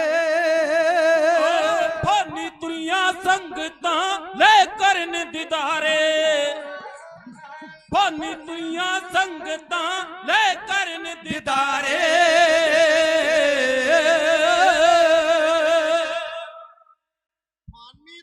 संगतां लै करन दीदारे संगतां ਵੱਲੋਂ ਇਤਿਹਾਸ ਦੇ ਸਤਿਕਾਰ ਵਿੱਚ ਬੇਅੰਤ ਮਾਣ ਸਨਮਾਨ ਪਹੁੰਚਾ ਹੈ। ਸਤਿਗੁਰ ਪਾਤਸ਼ਾਹ ਜੀ ਦਰ ਹਾਜ਼ਰੀਆਂ ਪ੍ਰਵਾਨ ਕਰਨ ਕਦਮ ਕਦਮ ਲੇਖੇ ਵਿੱਚ ਲਾਵਣ ਸ਼ੁਭ ਭਾਵਨਾਵਾਂ ਪੂਰੀਆਂ ਕਰਨ ਗਿਆਨੀ ਸੁਵਿੰਦਰ ਸਿੰਘ ਜੀ ਘਣੂਪੁਰ ਕਾਲੇ ਉੱਚ ਕੋਟੀ ਦੇ ਢਾਡੀ ਵਿਦਵਾਨ ਢਾਡੀ ਉਹਨਾਂ ਵੱਲੋਂ ਇਤਿਹਾਸ ਦੇ ਸਤਿਕਾਰ ਵਿੱਚ ਮਾਇਆ ਹਾਜ਼ਰ ਹੋਈ ਸਤਿਗੁਰ ਪਾਤਸ਼ਾਹ ਜੀ ਚੜ੍ਹਦੀਆਂ ਕਲਾ ਕਰਨ ਜਗੀਰ ਸਿੰਘ ਜੀ ਕੰਦੋਵਾਲ ਇੰਟਰਨੈਸ਼ਨਲ ਢਾਡੀ ਸੰਗੀਤਕਾਰ ਮੰਚ ਦੇ ਪ੍ਰਧਾਨ ਸਾਹਿਬਾਨ ਉਹਨਾਂ ਵੱਲੋਂ ਵੀ ਮਾਣ ਆਇਆ ਸਤਿਗੁਰ ਪਾਤਸ਼ਾਹ ਜੀ ਚੜ੍ਹਦੀਆਂ ਕਲਾ ਕਰਨ ਸਨਮਾਨਯੋਗ ਭਾਈ ਸਾਹਿਬ ਭਾਈ ਮਨਦੀਪ ਸਿੰਘ ਜੀ ਨਰਵੈਰ ਟੀਵੀ ਵਾਲੇ ਜਿਹੜੇ ਦੇਸ਼ਾਂ ਵਿਦੇਸ਼ਾਂ ਵਿੱਚ ਸੰਗਤਾਂ ਨੂੰ ਲਾਈਵ ਪ੍ਰੋਗਰਾਮ ਵਿਖਾ ਰਹੇ ਨੇ ਜਿਹੜੀਆਂ ਸੰਗਤਾਂ ਨਹੀਂ ਵੀ ਇੱਥੇ ਆ ਸਕਦੀਆਂ ਉਹ ਘਰਾਂ ਵਿੱਚ ਬੈਠੇ ਆਨੰਦ ਪ੍ਰਾਪਤ ਕਰ ਰਹੇ ਨੇ ਮੈਂ ਉਹਨਾਂ ਦਾ ਵੀ ਧੰਨਵਾਦ ਕਰਾਂ ਆਓ ਸਤਿਕਾਰਯੋਗ ਜਿੰਨੀਆਂ ਸੰਗਤਾਂ ਵੱਲੋਂ ਇਤਿਹਾਸ ਪੇਟ ਮਾਇਆ ਹਾਜ਼ਰ ਹੋਈ ਇੱਕ ਵਾਰੀ ਸਾਂਝੀ ਅਰਦਾਸ ਸਾਰਿਆਂ ਦੀ ਕਰ ਦਈਏ ਗੱਜ ਕੇ ਕਹਿ ਦਿਓ ਨਾਨਕ ਨਾਮ ਚੜ੍ਹਦੀ ਕਲਾ ਤੇਰੇ ਭਾਣੇ ਸਰਬੱਤ ਦਾ ਭਲਾ ਕਹਿੰਦੇ ਨੇ ਜਦੋਂ ਕਾਬਲ ਦੀ ਧਰਤੀ ਤੋਂ ਸੰਗਤਾਂ ਨੂੰ ਨਾਲ ਲੈ ਕੇ ਇਹ ਦੋ ਘੋੜੇ ਸ਼ਿੰਗਾਰ ਕੇ ਉੱਤੇ ਪਾ ਕੇ ਚੰਗੀਆਂ ਕਾਠੀਆਂ ਸੁੰਦਰ ਕਾਠੀਆਂ ਸ਼ਬਦ ਗਾਇਨ ਕਰਦਿਆਂ ਕੀਰਤਨ ਕਰਦਿਆਂ ਰਸਤੇ ਦੇ ਪੈਂਡੇ ਨੂੰ ਤੈਅ ਕਰਦਿਆਂ ਅੰਮ੍ਰਿਤਸਰ ਦੀ ਪਾਵਨ ਧਰਤੀ ਵੱਲ ਨੂੰ ਇਹਨਾਂ ਨੇ ਵਹੀਰ ਘੱਤ ਦਿੱਤੀ ਅੱਜ ਵਰਗੇ ਸਮੇਂ ਨਹੀਂ ਸਨ ਸੰਗਤਾਂ ਇੱਕ ਜਗ੍ਹਾ ਇਕੱਤਰ ਹੁੰਦੀਆਂ ਸੀ ਜਥੇਬੰਦ ਹੁੰਦੀਆਂ ਸਨ ਤੇ ਜਥਾ ਕੀਰਤਨ ਕਰਦਿਆਂ ਗੁਰ ਧਾਮਾਂ ਦੇ ਦੀਦਾਰ ਕਰਨ ਵਾਸਤੇ ਜਾਂਦਾ ਸੀ ਕਹਿੰਦੇ ਨੇ ਜਦੋਂ ਇਹ ਜਥਾ ਲਾਹੌਰ ਦੀ ਧਰਤੀ ਉੱਤੇ ਆਇਆ ਇੰਨੀ ਦੇਰ ਨੂੰ ਲਾਹੌਰ ਦੀ ਧਰਤੀ ਉੱਤੇ ਸ਼ਾਹੀ ਸਵਾਰੀ ਜਿਹੜੀ ਇਹ ਹਿੰਦੁਸਤਾਨ ਦੇ ਬਾਦਸ਼ਾਹ ਦੀ ਨਿਕਲ ਰਹੀ ਸੀ ਤੁਸੀਂ ਭਲੀ ਪ੍ਰਕਾਰ ਜਾਣੋ ਜੇ ਜਦੋਂ ਕੋਈ ਬਾਦਸ਼ਾਹ ਬਾਜ਼ਾਰ ਵਿੱਚੋਂ ਨਿਕਲੇ ਬਾਜ਼ਾਰ ਸੀਲ ਕਰ ਦਿੱਤੇ ਜਾਂਦੇ ਨੇ ਆਮ ਜਨਤਾ ਵਾਸਤੇ ਮੁਸੀਬਤ ਦਾ ਕਾਰਨ ਬਣ ਜਾਇਆ ਕਰਦਾ ਇਧਰੋਂ ਇਸੇ ਲਾਹੌਰ ਦੀ ਧਰਤੀ ਉੱਤੇ ਜਦੋਂ ਇਹ ਸਿੱਖ ਪਹੁੰਚੇ ਤੇ ਹਿੰਦੁਸਤਾਨ ਦੇ ਬਾਦਸ਼ਾਹ ਦੀ ਸਵਾਰੀ ਜਿਹੜੀ ਹੈ ਉਹ ਵੀ ਬਾਜ਼ਾਰਾਂ ਵਿੱਚ ਦੀ ਲੰਘਣ ਲੱਗੀ ਸਾਰੇ ਬਾਜ਼ਾਰ ਰਸਤੇ ਜਿਹੜੇ ਸਨ ਉਹ ਸੀਲ ਕਰ ਦਿੱਤੇ ਗਏ ਇਹਨਾਂ ਸਿੱਖਾਂ ਨੇ ਇੱਕ ਵਿਹਲੀ ਥਾਂ ਵੇਖ ਕੇ ਉੱਥੇ ਜਾ ਕੇ ਆਪਣਾ ਆਸਣ ਲਾ ਲਿਆ ਉੱਥੇ ਭੋਜਨ ਭੰਡਾਰੇ ਤਿਆਰ ਕੀਤੇ ਕੀਰਤਨ ਕੀਤਾ ਜਿੰਨੀ ਦੇਰ ਤੱਕ ਬਾਦਸ਼ਾਹ ਦੀ ਸਵਾਰੀ ਨਹੀਂ ਲੰਘ ਜਾਂਦੀ ਰਸਤੇ ਨਹੀਂ ਖੁੱਲ ਜਾਂਦੇ ਉਨੀ ਦੇਰ ਤੱਕ ਲਾਹੌਰ ਦੀ ਧਰਤੀ ਉੱਤੇ ਤੇ ਆਰਾਮ ਕੀਤਾ ਜਾਵੇ। ਕਹਿੰਦੇ ਨੇ ਇਧਰੋਂ ਹਿੰਦੁਸਤਾਨ ਦੇ ਬਾਦਸ਼ਾਹ ਦੀ ਸਵਾਰੀ ਲੰਘੀ, ਉਧਰੋਂ ਇੱਕ ਟੁਕੜੀ ਸਿਪਾਹੀਆਂ ਦੀ ਇੱਥੇ ਆ ਗਈ ਜਿੱਥੇ ਇਹ ਸੇਠ ਕਰੋੜੀ ਮੱਲ ਔਰ ਇਹਨਾਂ ਦੇ ਨਾਲ ਸਿੱਖ ਸੰਗਤਾਂ ਦੇ ਕੀਮਤੀ ਘੋੜੇ ਸਨ। ਇੱਥੇ ਆਣ ਟੱਪਕੇ ਇਹਨਾਂ ਆਉਂਦਿਆਂ ਸਾਰ ਸ਼ਾਹੀ ਵਰਦੀ ਦਾ ਰੋਹਬ ਝਾੜਦਿਆਂ ਹੋਇਆ ਆਖਿਆ, ਉਹ ਸਿੱਖੋ ਤੁਸੀਂ ਕੌਣ ਜੇ, ਕਿੱਥੋਂ ਆਏ, ਕਿੱਧਰ ਦੀਆਂ ਤਿਆਰੀਆਂ ਨੇ ਇਸ ਧਰਤੀ ਉੱਤੇ, ਤੁਸੀਂ ਕਿਵੇਂ ਆਣ ਕੇ ਬੈਠੇ। ਇਹਨਾਂ ਨੇ ਅੱਗੋਂ ਬੜੇ ਪਿਆਰ ਦੇ ਨਾਲ ਆਖਿਆ, ਥਾਣੇਦਾਰ ਜੀ ਅਸੀਂ ਇਸ ਧਰਤੀ ਉੱਤੇ ਕਬਜ਼ਾ ਕਰਨ ਵਾਸਤੇ ਨਹੀਂ ਆਏ, ਪੱਕੀ ਮੱਲ ਮਾਰਨ ਵਾਸਤੇ ਨਹੀਂ ਆਏ, 2 ਘੜੀਆਂ ਆਰਾਮ ਕਰਨ ਵਾਸਤੇ ਆਏ। ਇਸ ਧਰਤੀ ਨੂੰ ਛੱਡ ਕੇ ਫਿਰ ਆਪਣੇ ਗੁਰੂ ਦੇ ਦਰਸ਼ਨ ਦੀਦਾਰ ਕਰਨ ਵਾਸਤੇ ਤੁਰ ਜਾਣਾ ਹੈ, ਉਧਰ ਨੂੰ ਚਲੇ ਜਾਵਾਂਗੇ। ਜਦੋਂ ਇਹ ਸੌਂਦੇ ਖਾਂ ਦਰੋਗੇ ਦੀ ਨਿਗਾਹ ਪਈ ਦੋਵਾਂ ਘੋੜਿਆਂ ਉੱਤੇ, ਇਹਨਾਂ ਆਖਿਆ, ਉਹ ਸਿੱਖੋ ਇੰਨੇ ਕੀਮਤੀ ਘੋੜੇ ਤੁਹਾਡੇ ਕੋਲ ਆਏ ਕਿੱਥੋਂ ਤੇ ਕਿੱਥੇ ਖੜਨ ਲੱਗੇ ਜੇ। ਤੇ ਮੈਂ ਸਮਝਦਾ ਜੇ ਤੇ ਕੋਈ ਹੁੰਦਾ ਮੇਰੇ ਵਰਗਾ ਉਸੇ ਵੇਲੇ ਅੱਗੇ ਹੋ ਕੇ ਕਹਿੰਦਾ, ਥਾਣੇਦਾਰ ਜੀ ਇਹ ਘੋੜੇ ਮੈਂ ਖਰੀਦੇ ਨੇ, 1.25 ਲੱਖ ਦੀ ਕੀਮਤ ਦੇ ਨੇ ਤੇ 1.25 ਲੱਖ ਦੀ ਇਹਨਾਂ ਉੱਤੇ ਕਾਠੀ ਹੈ। ਪਰ ਐਵੇਂ ਨਹੀਂ ਹੋਇਆ। ਸੇਠ ਕਰੋੜੀ ਮੱਲ ਅੱਗੇ ਹੋਇਆ ਤੇ ਹੱਥ ਜੋੜ ਕੇ ਆਖਿਆ, ਸੌਂਦੇ ਖਾਂ ਦਰੋਗੇ ਨੂੰ, ਥਾਣੇਦਾਰ ਜੀ ਇਹ ਘੋੜੇ ਸੱਚੇ ਪਾਤਸ਼ਾਹ ਦੀ ਅਮਾਨਤ ਹੈ, ਸੱਚੇ ਪਾਤਸ਼ਾਹ ਦੀ। ਇਹਨੇ ਆਖਿਆ, ਸੱਚੇ ਪਾਤਸ਼ਾਹ ਕੌਣ ਹੋਏ। ਇਹਨੇ ਆਖਿਆ, 6ਵੇਂ ਪਾਤਸ਼ਾਹ ਗੁਰੂ ਨਾਨਕ ਦੀ 6ਵੀਂ ਜੋਤ, ਗੁਰੂ ਅਰਜਨ ਦੇਵ ਪਾਤਸ਼ਾਹ ਜੀ ਦੇ ਲਾਇਕ ਸਾਹਿਬਜ਼ਾਦੇ, ਮੀਰੀ ਔਰ ਪੀਰੀ ਦੇ ਮਾਲਕ, ਤਖਤਾਂ ਵਾਲੇ, ਤਾਜਾਂ ਵਾਲੇ। ਤੇ ਕਹਿੰਦੇ ਅੰਦਰੋਂ ਅੰਦਰ ਪਹਿਲਾਂ ਤੇ ਬੜੇ ਖੁਸ਼ ਹੋਏ, ਸੈਦ ਸੱਚਾ ਪਾਤਸ਼ਾਹ ਨਾ ਸ਼ਾਹਜਹਾਨ ਨੂੰ ਆਖਿਆ, ਹਿੰਦੁਸਤਾਨ ਦੇ ਬਾਦਸ਼ਾਹ ਨੂੰ ਆਖਿਆ। ਜਦੋਂ ਇਹਨਾਂ ਨੇ ਸੱਚੇ ਪਾਤਸ਼ਾਹ ਦਾ ਜ਼ਿਕਰ ਅੰਮ੍ਰਿਤਸਰ ਵਾਲੇ ਗੁਰੂ ਦਾ ਕੀਤਾ, ਇਹਨਾਂ ਨੂੰ ਸਣਕ ਆਪਣੀ ਅੱਗ ਲੱਗ ਗਈ। ਇਹ ਗਏ ਕੁਝ ਸਿਪਾਹੀ ਉਸੇ ਵੇਲੇ ਹਿੰਦੁਸਤਾਨ ਦੇ ਬਾਦਸ਼ਾਹ ਦੇ ਕੋਲੇ ਜਾ ਕੇ ਖੁਲਾਸਾ ਕੀਤਾ, ਬਾਦਸ਼ਾਹ ਸਲਾਮਤ, ਇੱਕ ਸਿੱਖਾਂ ਦੀ ਟੁਕੜੀ ਲਾਹੌਰ ਦੀ ਧਰਤੀ ਉੱਤੇ ਆਈ ਹੈ, ਬਹੁਤ ਵਧੀਆ ਨਸਲ ਦੇ 2 ਘੋੜੇ ਉਹਨਾਂ ਦੇ ਕੋਲ ਨੇ। ਬਾਦਸ਼ਾਹ ਨੇ ਆਖਿਆ, ਪੈਸੇ ਦੇ ਕੇ ਮੁੱਲ ਘੋੜੇ ਉਹ ਖਰੀਦ ਲਓ। ਇਹਨਾਂ ਆਖਿਆ, ਜੀ ਉਹ ਮੁੱਲ ਦੇਣ ਵਾਸਤੇ ਤਿਆਰ ਨਹੀਂ, ਉਹ ਸੱਚੇ ਪਾਤਸ਼ਾਹ ਵਾਸਤੇ ਘੋੜੇ ਲੈ ਕੇ ਜਾ ਰਹੇ ਨੇ। ਉਹ ਦੁਨਿਆਵੀ ਮਨੁੱਖ ਨੂੰ ਸੱਚਾ ਪਾਤਸ਼ਾਹ ਕਹਿੰਦੇ ਨੇ ਤੇ ਤੁਹਾਡੇ ਵਰਗੇ ਬਾਦਸ਼ਾਹ ਨੂੰ ਉਹ ਝੂਠਾ ਬਾਦਸ਼ਾਹ ਕਹਿੰਦੇ ਨੇ। ਜਦੋਂ ਸੁਣੀਆਂ ਇਹ ਗੱਲਾਂ ਹਿੰਦੁਸਤਾਨ ਦੇ ਬਾਦਸ਼ਾਹ ਨੇ, ਇਹਦੇ ਮੱਥੇ ਉੱਤੇ ਪਿਆ ਵੱਟ, ਇਹਦੀਆਂ ਅੱਖਾਂ ਹੋਈਆਂ ਲਾਲ।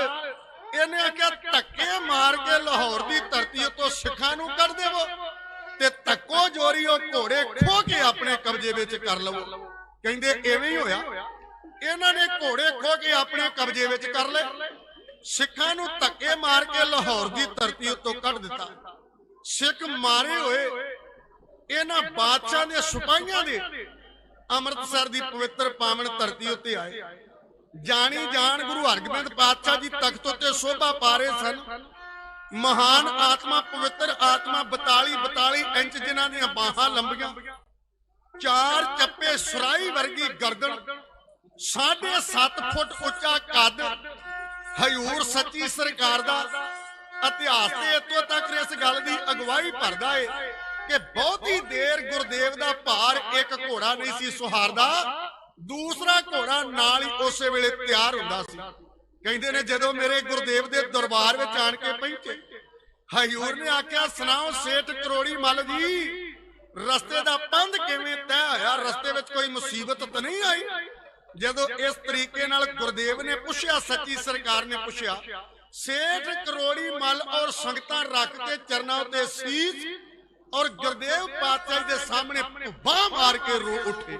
ਹਜ਼ੂਰ ਨੇ ਆਖਿਆ, ਰੋਣ ਦਾ ਕਾਰਨ, ਮਹਾਰਾਜ ਬਹੁਤ ਮੁੱਲੀ ਕੀਮਤੀ ਘੋੜੇ ਤੁਹਾਡੇ ਵਾਸਤੇ ਲੈ ਕੇ ਆਏ ਸਾਂ, ਪਰ ਦਰੋਗਿਆਂ ਨੇ ਧੱਕੇ ਨਾਲ ਖੋਲੇ ਨੇ। ਹਿੰਦੁਸਤਾਨ ਦੇ ਬਾਦਸ਼ਾਹ ਨੇ ਲਾਹੌਰ ਦੀ ਧਰਤੀ ਉੱਤੇ, ਸਤਿਗੁਰ ਪਾਤਸ਼ਾਹ ਮੈਂ ਤੇ ਘੋੜੇ ਖਰੀਦਣ ਲੱਗਿਆਂ ਅਰਦਾਸ ਕੀਤੀ ਸੀ ਕਿ ਇਹਨਾਂ ਉੱਤੇ ਸਵਾਰੀ ਸਭ ਤੋਂ ਪਹਿਲਾਂ ਗੁਰੂ ਹਰਗੋਬਿੰਦ ਪਾਤਸ਼ਾਹ ਜੀ ਕਰਨ, ਇਹ ਤੁਹਾਡੇ ਤੋਂ ਬਗੈਰ ਇਹਦੇ ਉੱਤੇ ਸਵਾਰੀ ਕੋਈ ਨਾ ਕਰੇ।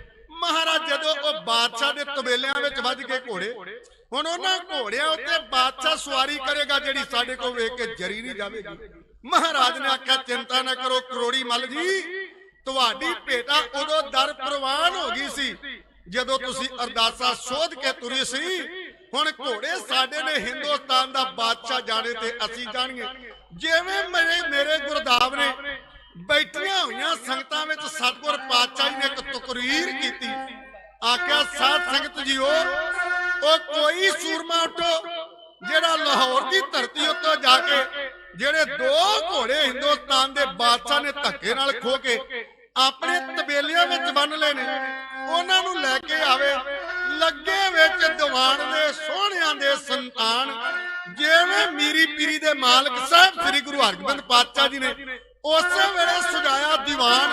ਸਜੇ ਹੋਏ ਦੀਵਾਨ ਵਿੱਚ ਮਰਦਾਂ ਨੂੰ, ਸੂਰਮਿਆਂ ਨੂੰ, ਬਹਾਦਰਾਂ ਨੂੰ ਸੰਬੋਧਨ ਕਰਕੇ ਕੁਝ ਮੇਰੀ ਸੱਚੀ ਸਰਕਾਰ ਨੇ ਆਖਿਆ, ਬੱਗੇ ਦਾ ਢਾਡੀ ਜਥਾ ਬੇਨਤੀ ਹੈ ਇਉਂ ਕਰਦਾ।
ਲੱਗੇ ਵਿੱਚ ਦੀਵਾਨ ਦੇ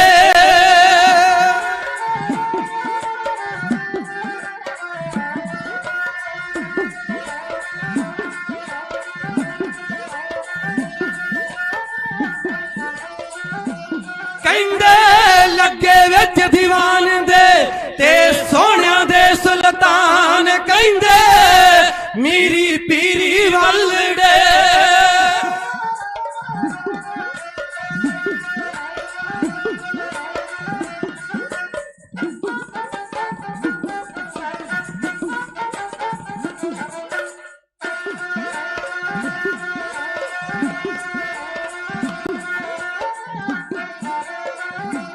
ਕਹਿੰਦੇ ਮੀਰੀ ਪੀਰੀ ਵੱਲੜੇ ਤੇ ਕੀਤਾ ਹੈ ਫਰਮਾਨ, ਕਹਿੰਦੇ ਘੋੜੇ ਲਿਆਈ ਸੰਗਤ ਜੋ।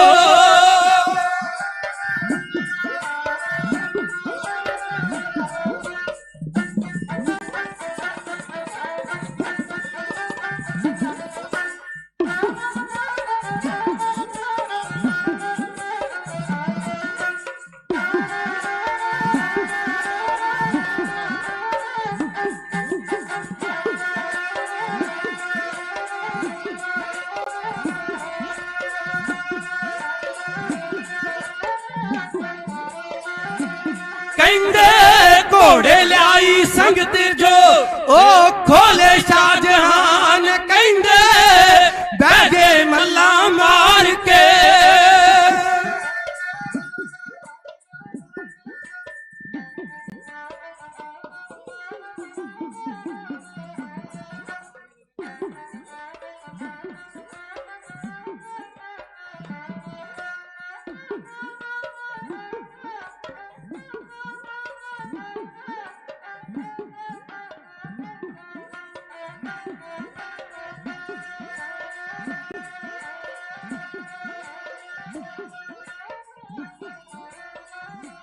ਕਹਿੰਦੇ ਬਹਿ ਗਏ ਮੱਲਾ ਮਾਰ ਕੇ ਉਹ ਗਾਜ਼ੀ ਮੁਸਲਮਾਨ, ਕਹਿੰਦੇ ਉੱਠੇ ਕੋਈ ਸੂਰਮਾ।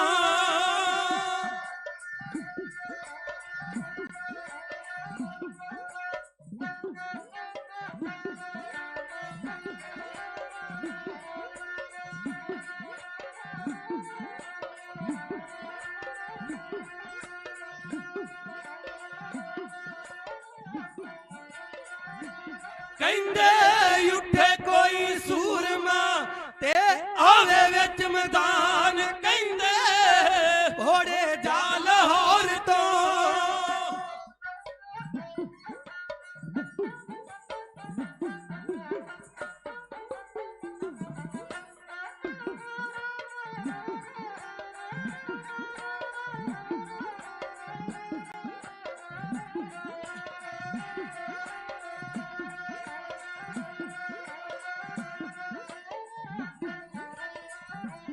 ਕਹਿੰਦੇ ਘੋੜੇ ਜਾ ਲਾਹੌਰ ਤੋਂ ਤੇ ਲਿਆਵੇ ਕੋਈ ਜਵਾਨ, ਕਹਿੰਦੇ ਪੁਤਲਾ ਭਾਰੀ ਉਪਕਾਰ ਦਾ।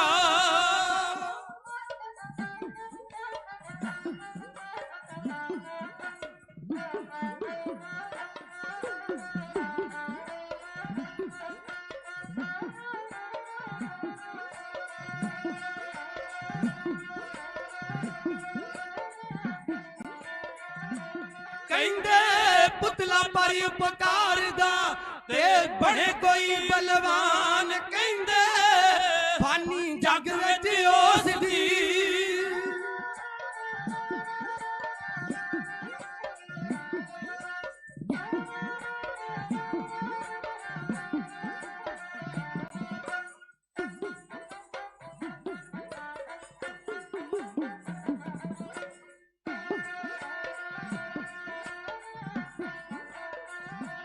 ਕਹਿੰਦੇ ਫਾਨੀ ਜੱਗ ਵਿੱਚ ਉਸ ਦੀ ਤੇ ਮਹਿਮਾ ਹੋ ਮਹਾਨ, ਕਹਿੰਦੇ ਫਾਨੀ ਜੱਗ ਵਿੱਚ ਉਸ ਦੀ। ਹੋ ਸੱਚੀ ਸਰਕਾਰ ਨੇ ਲੱਗੇ ਹੋਏ ਦੀਵਾਨ ਵਿੱਚ ਆਣ ਕੇ ਆਖਿਆ, ਖਾਲਸਾ ਜੀ ਕੋਈ ਇੱਕ ਮਰਦ ਉੱਠੋ ਜਿਹੜਾ ਲਾਹੌਰ ਦੀ ਧਰਤੀ ਉੱਤੋਂ ਸ਼ਾਹਜਹਾਨ ਦੇ ਤਬੇਲਿਆਂ ਵਿੱਚੋਂ ਘੋੜੇ ਲਿਆਵੇ। ਖਿਆਲ ਕਰਿਓ ਸਾਧ ਸੰਗਤ ਜੀ, ਘੋੜੇ ਲਿਆਉਣੇ ਕੋਈ ਸੌਖੀ ਗੱਲ ਨਹੀਂ ਸੀ। ਹਿੰਦੁਸਤਾਨ ਦੇ ਬਾਦਸ਼ਾਹ ਦੇ ਤਬੇਲੇ ਵਿੱਚੋਂ, ਮਹਿਲਾਂ ਦੇ ਵਿੱਚੋਂ ਘੋੜੇ ਲਿਆਉਣੇ ਮਾਨੋ ਆਪਣੀ ਜਿੰਦ ਨੂੰ ਦਾਅ ਉੱਤੇ ਲਾਉਣ ਦੀ ਗੱਲ ਸੀ। ਬਾਬਾ ਬਿਧੀ ਚੰਦ ਸੀ ਜਿਹੜਾ ਉਹ ਸੰਗਤ ਦੇ ਜੋੜਿਆਂ ਦੀ ਸੇਵਾ ਕਰ ਰਿਹਾ ਸੀ। ਜਦੋਂ ਸੱਚੀ ਸਰਕਾਰ ਨੇ ਤਕਰੀਰ ਕੀਤੀ ਕਿ ਕੋਈ ਜਵਾਨ ਉੱਠੇ ਸ਼ਾਹਜਹਾਨ ਦੇ ਤਬੇਲਿਆਂ ਚੋਂ ਘੋੜੇ ਲਿਆਵੇ, ਬਾਬੇ ਬਿਧੀ ਚੰਦ ਨੇ ਮਨ ਹੀ ਮਨ ਅਰਦਾਸ ਕੀਤੀ, ਆਖਿਆ ਮਹਾਰਾਜ ਜੇ ਕਿਤੇ ਹੁਣ ਤੁਹਾਡੀ ਨਿਗਾਹ ਮੇਰੇ ਉੱਤੇ ਪੈ ਜਾਵੇ, ਇਹ ਸੇਵਾ ਕਿਤੇ ਮੈਨੂੰ ਬਖਸ਼ ਦੇਵੋ ਤੇ ਸਤਿਗੁਰ ਪਾਤਸ਼ਾਹ ਜੀ ਇਹ ਡਿਊਟੀ ਮੈਂ ਨਿਭਾਵਾਂ। ਜਾਣੀ ਜਾਣ ਸਤਿਗੁਰ ਪਾਤਸ਼ਾਹ ਜੀ ਨੇ ਪਛਾਣ ਲਿਆ, ਬਾਬੇ ਬਿਧੀ ਚੰਦ ਦੀ ਅੰਦਰ ਦੀ ਵੇਦਨਾ ਨੂੰ ਸਮਝ ਲਿਆ ਹਜ਼ੂਰ ਨੇ। ਬਾਬਾ ਬਿਧੀ ਚੰਦ ਕੀ ਚਾਹੁੰਦਾ ਹੈ? ਕਹਿੰਦੇ ਨੇ ਗੁਰਦੇਵ ਨੇ ਆਵਾਜ਼ ਮਾਰ ਕੇ ਬੁਲਾ ਲਿਆ, ਆਵਾਜ਼ ਮਾਰ ਕੇ ਆਖਿਆ, ਬਾਬਾ ਬਿਧੀ ਚੰਦ ਜੀ ਜੇ ਇਹ ਸੇਵਾ ਤੁਹਾਨੂੰ ਲਾਈ ਜਾਵੇ ਤੇ ਕੀ ਤੁਸੀਂ ਇਹ ਸੇਵਾ ਕਰੋਗੇ? ਮੇਰੀ ਕੌਮ ਦੇ ਮਹਾਨ ਵਿਦਵਾਨ ਗਿਆਨੀ ਗੁਰਨਾਮ ਸਿੰਘ ਜੀ ਮੱਲੀਆਂ, ਜਿਹੜੇ ਆਪ ਜੀ ਦੇ ਨਗਰ ਨੂੰ ਸੰਸਾਰ ਦੇ ਕੋਨੇ-ਕੋਨੇ ਉੱਤੇ ਰੌਸ਼ਨ ਕਰ ਰਹੇ ਨੇ, ਮਹਾਨ ਲਿਖਾਰੀ ਨੇ, ਮਹਾਨ ਵਿਦਵਾਨ ਨੇ, ਉੱਚ ਕੋਟੀ ਦਾ ਉਹਨਾਂ ਦਾ ਕਵੀਸ਼ਰ ਜਥਾ ਹੈ। ਉਹਨਾਂ ਵੱਲੋਂ ਮਾਣ ਸਨਮਾਨ ਪਹੁੰਚਾਏ ਸਤਿਗੁਰ ਪਾਤਸ਼ਾਹ ਜੀ ਚੜ੍ਹਦੀਆਂ ਕਲਾ ਕਰਨ। ਗਿਆਨੀ ਦਲਬੀਰ ਸਿੰਘ ਜੀ, ਮਹਾਕਾਲ ਨਿਹੰਗ ਸਿੰਘ, ਉਹ ਵੀ ਸਟੇਜ ਉੱਤੇ ਸੁਭਾਏ ਮਾਣ ਨੇ, ਜਿਹੜੇ ਜਥਿਆਂ ਨੂੰ ਸਮਾਂ ਦੇ ਕੇ ਨਵਾਜ ਰਹੇ ਨੇ। ਔਰ ਉਹਨਾਂ ਦੇ ਨਾਲ ਸਤਿਕਾਰਯੋਗ ਮਹਾਨ ਆਤਮਾ ਗਿਆਨੀ ਮਹਿੰਦਰ ਸਿੰਘ ਜੀ, ਰਤਨਗੜ੍ਹ ਉੱਚ ਕੋਟੀ ਦੇ ਕਵੀਸ਼ਰ, ਜਿਨ੍ਹਾਂ ਨੇ ਆਪਣੀ ਜਵਾਨੀ ਵਿੱਚ ਸੰਗਤ ਨੂੰ ਬੰਨ ਕੇ ਰੱਖ ਦਿੱਤਾ ਜਦੋਂ ਗਾਇਆ ਕਰਦੇ ਸੀ। ਗੁਰੂ ਦੀ ਅਪਾਰ ਉਹਨਾਂ ਉੱਤੇ ਬਖਸ਼ਿਸ਼ ਹੈ। ਉਹਨਾਂ ਵੱਲੋਂ ਮਾਇਆ ਹਾਜ਼ਰ ਹੋਈ। ਗੁਰਦੇਵ ਪਾਤਸ਼ਾਹ ਜੀ ਚੜ੍ਹਦੀਆਂ ਕਲਾ ਕਰਨ, ਮੇਰ ਭਰਿਆ ਸਿਰ ਤੇ ਹੱਥ ਰੱਖ। ਆਹ ਮੈਂ ਬੇਨਤੀ ਕਰ ਰਿਹਾ ਸਾਂ, ਬਾਬੇ ਬਿਧੀ ਚੰਦ ਦੇ ਮਨ ਦੀ ਭਾਵਨਾ ਨੂੰ ਜਾਣ ਕੇ ਹਜ਼ੂਰ ਨੇ ਆਪਣੇ ਕੋਲ ਬੁਲਾ ਲਿਆ। ਆਖਿਆ, ਬਿਧੀ ਚੰਦ ਜੀ ਲਾਹੌਰ ਦੀ ਧਰਤੀ ਉੱਤੇ ਜਾਣ ਦੀ ਡਿਊਟੀ ਲੱਗਦੀ ਹੈ ਤੁਹਾਡੀ, ਤੇ ਯਾਦ ਰੱਖੋ ਤਬੇਲੇ ਦੇ ਵਿੱਚੋਂ ਘੋੜੇ ਕੱਢ ਕੇ ਲਿਆਉਣੇ ਆ, ਤੇ ਘੋੜੇ ਕੱਢ ਕੇ ਲਿਆਉਣੇ ਕੋਈ ਸੌਖੇ ਨਹੀਂ। ਬਾਬੇ ਬਿਧੀ ਚੰਦ ਨੇ ਆਖਿਆ, ਸਤਿਗੁਰ ਪਾਤਸ਼ਾਹ ਜੀ ਕੱਲੇ ਘੋੜੇ ਲਿਆਉਣੇ ਆ ਕਿ ਸ਼ਾਹਜਹਾਨ ਦਾ ਕੋਈ ਹੋਰ ਵੀ ਮਾਲ ਲਿਆਉਣਾ ਦੱਸ ਦਿਓ, ਨਾਲ ਹੀ ਲੈ ਆਵਾਂ। ਕਿਉਂਕਿ ਬਾਬਾ ਬਿਧੀ ਚੰਦ ਜਿਹੜਾ ਸੀ ਨਾ, ਇਸ ਲਾਈਨ ਵਿੱਚ ਆਉਣ ਤੋਂ ਪਹਿਲਾਂ ਅੱਤ ਦਰਜੇ ਦੇ ਉਹਨੇ ਕਾਰਨਾਮੇ ਜਿਹੜੇ ਇਸ ਧਰਤੀ ਉੱਤੇ ਕੀਤੇ ਸਨ। ਸਮਾਂ ਇੰਨਾ ਨਹੀਂ ਮੈਂ ਵਿਖਿਆਨ ਕਰਾਂ। ਕਹਿੰਦੇ ਨੇ ਇੱਕ ਵਾਰੀ ਬੇਗਮ ਨੂਰ ਜਹਾਂ ਜਾ ਰਹੀ ਸੀ ਹਾਥੀ ਉੱਤੇ ਸਵਾਰ ਹੋ ਕੇ। ਬਿਧੀ ਚੰਦ ਇੱਕ ਕਾਨਿਆਂ ਦੀ ਝੱਲ ਵਿੱਚ ਛੁਪਿਆ ਬੈਠਾ। ਕਹਿੰਦਾ, ਉਹ ਬਿਧੀ ਚੰਦਾ ਤੈਨੂੰ ਲੋਕ ਬੜਾ ਉੱਚ ਕੋਟੀ ਦਾ ਸਮਝਦੇ ਨੇ, 10 ਨੰਬਰੀਆ ਬਦਮਾਸ਼, ਕਿ ਤੂੰ ਲੋਕਾਂ ਨੂੰ ਠੱਗਣ ਵਿੱਚ, ਲੋਕਾਂ ਨੂੰ ਲੁੱਟਣ ਵਿੱਚ ਢਿੱਲ ਨਹੀਂ ਕਰਦਾ। ਉਹ ਗੱਲ ਤਾਂ ਬਣੇਗੀ ਜੇ ਨੂਰ ਜਹਾਂ ਬੇਗਮ ਦੇ ਹੱਥ ਵਿੱਚ ਮਾਇਆ ਵਾਲੀ ਥੈਲੀ ਅੱਜ ਖੋ ਕੇ ਲਿਆ। ਇਹਨੇ ਮਾਰੀ ਬੁਕਲ ਸਿਪਾਹੀਆਂ ਦੇ ਨਾਲ ਨਾਲ ਤੁਰ ਪਿਆ। ਕਹਿਣ ਲੱਗਾ ਉਹ ਸਿਪਾਹੀ ਹੋ ਆਓ ਜਿਹੜੀ ਝੋਟੇ ਉੱਤੇ ਚੜੀ ਜਾਂਦੀ ਬੀਬੀ ਉਹਦਾ ਕੀ ਨਾਂ ਹੈ ਤੇ ਉਹ ਕੌਣ ਹੈ? ਇਹਨਾਂ ਨੇ ਆਖਿਆ ਨੂਰ ਜਹਾਂ ਹਿੰਦੁਸਤਾਨ ਦੇ ਬਾਦਸ਼ਾਹ ਦੀ ਬੇਗਮ ਹੈ। ਕਹਿੰਦੇ ਝੋਟੇ ਉੱਤੇ ਚੜੀ ਜਾ ਰਹੀ ਹੈ। ਉਹ ਕਹਿੰਦੇ ਉਹ ਝੋਟਾ ਨਹੀਂ ਇਹ ਤੇ ਹਾਥੀ ਹੈ। ਹੁਣ ਹਾਥੀ ਵੀ ਕੋਈ ਨਿੱਕਾ ਨਹੀਂ, ਗਰੀਬ ਦੇ ਕੋਠੇ ਜਿਹੜਾ ਹਾਥੀ ਸੀ, ਬੜਾ ਤਕੜਾ ਹਾਥੀ। ਬਾਬੇ ਬਿਧੀ ਚੰਦ ਨੇ ਆਖਿਆ ਵੀ ਮਖੌਲ ਨਾ ਕਰੋ, ਐ ਤੇ ਝੋਟਾ ਕਿਸ ਜੰਗਲ ਵਿੱਚੋਂ ਫੜ ਕੇ ਲਿਆਏ ਹੋਵੋਗੇ, ਨਸਲ ਬਦਲੀ ਹੋਵੇਗੀ। ਇਹਨੇ ਜਦੋਂ ਇਹੋ ਜਿਹੀਆਂ ਗੱਲਾਂ ਕਰਨੀਆਂ ਆਰੰਭ ਕੀਤੀਆਂ ਨਾ, ਇਹਨੇ ਆਖਿਆ ਜੇ ਇਸ ਝੋਟੇ ਨੂੰ ਰੋਕਣਾ ਹੋਵੇ ਇਹਨੂੰ ਕਿਵੇਂ ਰੋਕਦੇ ਜੇ? ਇਹਨੇ ਆਖਿਆ ਉਸ ਬਾਬੇ ਬਿਧੀ ਚੰਦ ਨੇ ਆਪਣਾ ਨਾਮ ਨਹੀਂ ਸੀ ਦੱਸਿਆ। ਉਹਨਾਂ ਨੇ ਆਖਿਆ ਇਹਨੂੰ ਰੋਕਣ ਵਾਸਤੇ ਘੱਟ ਤੋਂ ਘੱਟ 10 ਆਦਮੀ ਚਾਹੀਦੇ ਨੇ, 10 ਆਦਮੀ, ਫੇਰ ਇਹ ਹਾਥੀ ਰੁਕ ਸਕਦਾ ਹੈ। ਬਾਬੇ ਬਿਧੀ ਚੰਦ ਨੇ ਆਖਿਆ ਟਿਚਰਾਂ ਕਿਉਂ ਕਰਦੇ ਜੇ ਤੁਸੀਂ ਕਹੋ ਤੇ ਮੈਂ ਇਹਨੂੰ ਕੱਲਾ ਹੀ ਪੂਛ ਤੋਂ ਫੜ ਕੇ ਮੋੜ ਦੇਵਾਂ, ਇਹਦਾ ਮੂੰਹ ਦੂਸਰੇ ਬੰਨੇ ਕਰ ਦੇਵਾਂ। ਮਾਨੋ ਇਹਦੀਆਂ ਗੱਲਾਂ ਵਿੱਚ ਦਿਲਚਸਪੀ ਜਿਹੜੀ ਉਹ ਨੂਰ ਜਹਾਂ ਵੀ ਲੈ ਰਹੀ ਸੀ। ਸਿਪਾਹੀਆਂ ਨੇ ਆਖਿਆ ਭੋਲਾ ਜੱਟ ਕਮਲਾ ਜੱਟ, ਇਹਨੂੰ ਕੀ ਪਤਾ ਹਾਥੀ ਵਿੱਚ ਤੇ ਝੋਟੇ ਵਿੱਚ ਕੀ ਫਰਕ।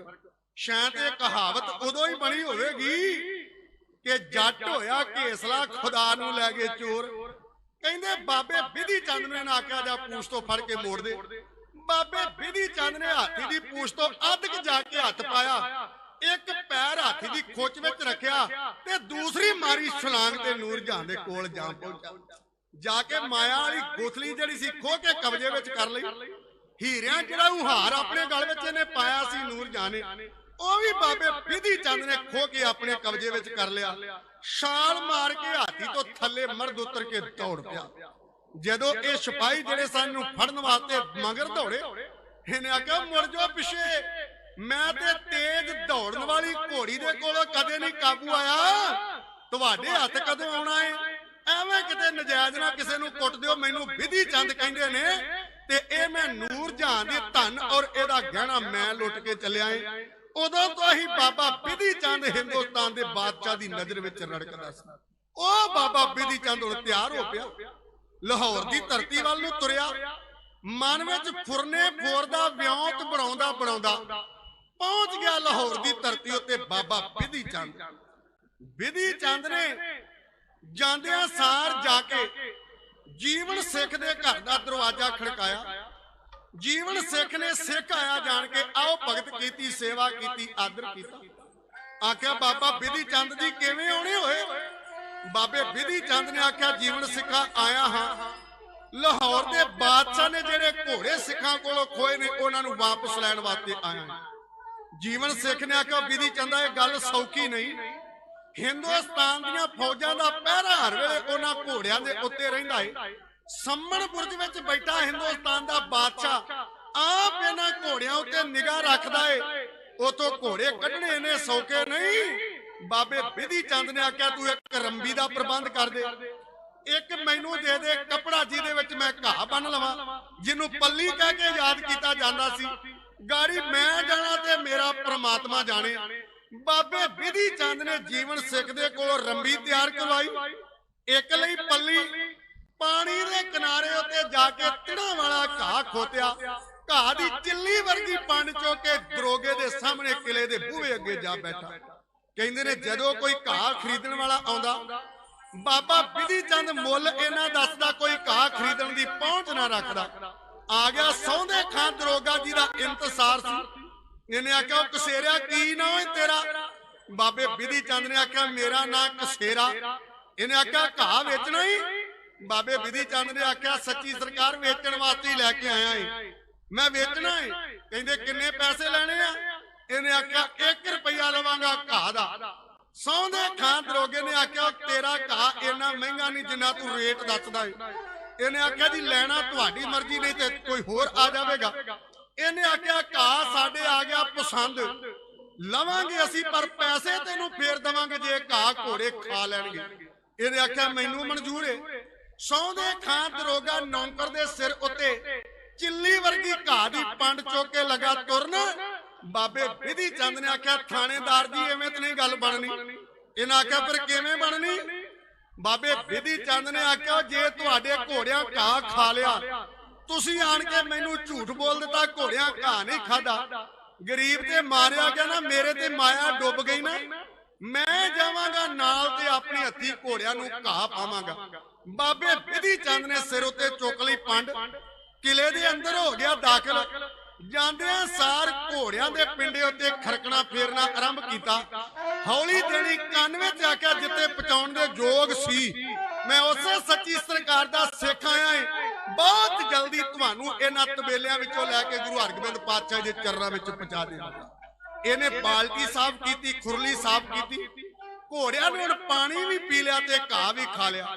ਬਾਬੇ ਬਿਧੀ ਚੰਦ ਨੂੰ ਪੈਸੇ ਦੇ ਕੇ ਜਦੋਂ ਸਹੁੰਦੇ ਖਾਂ ਦਰੋਗਾ ਲੱਗਾ ਤੋਰਨ, ਬਿਧੀ ਚੰਦ ਨੇ ਆਖਿਆ ਥਾਣੇਦਾਰ ਜੀ ਇਹਨਾਂ ਘੋੜਿਆਂ ਨੇ ਕਹਾ ਅੱਜ ਵੀ ਖਾਣਾ ਕਿ ਬਾਅਦ ਵਿੱਚ ਵੀ ਖਾਣਾ। ਸਹੁੰਦੇ ਖਾਂ ਦਰੋਗੇ ਨੇ ਆਖਿਆ ਤੇਰੀ ਕੀ ਮੁਰਾਦ ਹੈ? ਇਹਨੇ ਆਖਿਆ ਜੀ ਤੁਹਾਨੂੰ ਚਾਹੀਦਾ ਹੈ ਘਾਹ, ਮੈਨੂੰ ਚਾਹੀਦਾ ਹੈ ਕੰਮ। ਜੇ ਤੁਸੀਂ ਮੈਨੂੰ ਨੌਕਰ ਰੱਖ ਲਓ ਤੇ ਸੱਚੀ ਸਰਕਾਰ ਦੇ ਘੋੜਿਆਂ ਦੀ ਸੇਵਾ ਮੈਂ ਤਨਦੇਹੀ ਦੇ ਨਾਲ ਕਰਾਂਗਾ। ਇਹਨੇ ਸੋਚਿਆ ਹਿੰਦੁਸਤਾਨ ਦੇ ਬਾਦਸ਼ਾਹ ਨੂੰ ਸੱਚੀ ਸਰਕਾਰ ਕਹਿੰਦਾ। ਇਹਨੇ ਆਖਿਆ ਪੈਸੇ ਕਿੰਨੇ ਲਵੇਂਗਾ?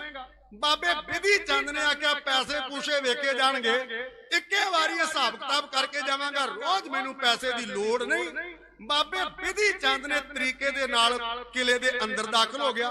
ਹੁਣ ਰੋਜ਼ ਘਾਹ ਖੋਦ ਕੇ ਲਿਆਉਣਾ, ਇੱਕ ਵੱਡਾ ਪੱਥਰ ਨਾਲ ਲੈ ਕੇ ਆਉਣਾ ਤੇ ਉਹ ਪੱਥਰ ਰਾਤ ਦੇ ਸਮੇਂ ਪਾਣੀ ਵਿੱਚ ਸੁੱਟ ਦੇਣਾ।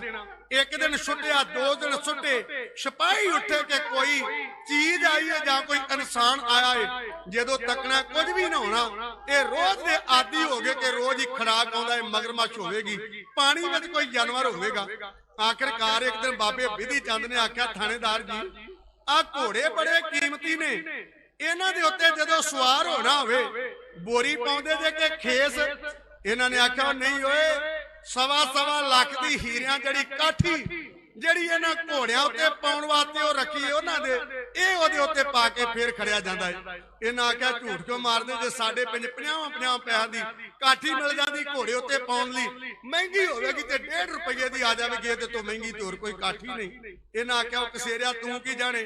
ਇਹਨਾਂ ਆਖਿਆ ਜੀ ਪਤਾ ਨਹੀਂ ਸਵਾਸ ਅੱਜ ਨੇ ਕਿ ਕੱਲ ਨੇ, ਇੱਕ ਵਾਰੀ 1.25 ਲੱਖ ਦੀ ਕਾਠੀ ਤੇ ਵਿਖਾ ਦਿਓ ਉਹ ਕਿਹੜੀ ਹੈ? ਸਹੁੰਦੇ ਖਾਂ ਦਰੋਗੇ ਨੇ ਆਖਿਆ ਉਹ ਗਰੀਬ ਮਰ ਜੂ ਕਿਤੇ। ਮਨ ਵਿੱਚ ਚਿੰਤਾ ਲੈ ਕੇ ਕਿ ਮੈਂ ਉਹ 1.25 ਲੱਖ ਦੀ ਕਾਠੀ ਨਾ ਵੇਖੀ, ਇਹਨੂੰ ਕਾਠੀ ਵਿਖਾ ਦੇਵੋ।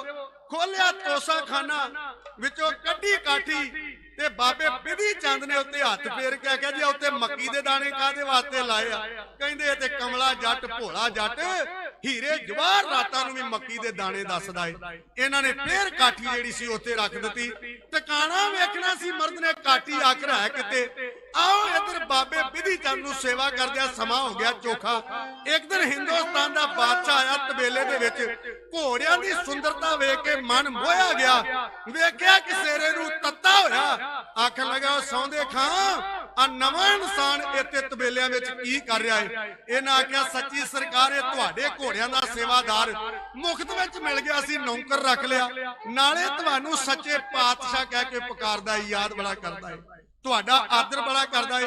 ਕਹਿੰਦੇ ਨੇ ਬਾਦਸ਼ਾਹ ਨੇ 1000 ਰੁਪਇਆ ਕੱਢਿਆ, ਬਾਬੇ ਬਿਧੀ ਚੰਦ ਦੇ ਹੱਥ ਉੱਤੇ ਰੱਖਿਆ। ਸਹੁੰਦੇ ਖਾਂ ਦਰੋਗੇ ਨੇ ਉਸ ਨੂੰ ਆਪਣੇ ਕਬਜ਼ੇ ਵਿੱਚ ਕਰ ਲਿਆ।